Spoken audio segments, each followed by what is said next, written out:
এরপরে প্রশ্ন হলো, মৃত ব্যক্তির পাশে আগরবাতি জ্বালানো যাবে কিনা, কিংবা আগরবাতি জ্বালানো সম্পর্কে ইসলাম কি বলে দয়া করে জানাবেন। মৃত ব্যক্তির লাশের পাশে আগরবাতি জ্বালানোর সংস্কৃতি আমাদের দেশে আছে, এটা ভালো সংস্কৃতি, এটা কোনো খারাপ সংস্কৃতি না।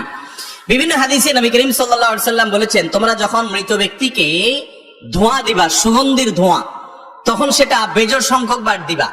সাধারণত চন্দন কাঠ বা বিভিন্ন রকমের কাঠ আছে, কাঠগুলো পোড়ালে যে ধোঁয়াটা হয়, সুগন্ধিযুক্ত ধোঁয়া, এই ধোঁয়াটা মৃত ব্যক্তির কাফনের কাপড়ে লাগানো, অর্থাৎ সুগন্ধি যাতে হয়, সুগন্ধি যেন হয়, সেখানে ভালো গ্রান যেন হয়, সেটা করাটা হলো সুন্নাহ, মুস্তাহাব। এই জন্য মৃত ব্যক্তির আগরবাতিতে সাধারণত গ্রান হয়, অতএব এই গ্রান, এই ধোঁয়া, এটা তার কাফনের কাপড়ের সাথে মাখানো, 3 বার মাখানো, এটা হলো সুন্নাহ।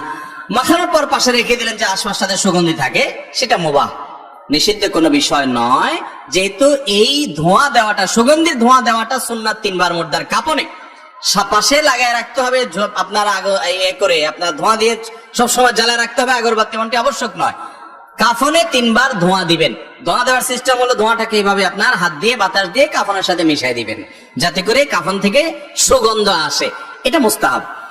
অতএব সুগন্ধ আসার পর এটা যদি আপনি আশপাশে জ্বালা রাখেন, কোনো অসুবিধা নাই। আর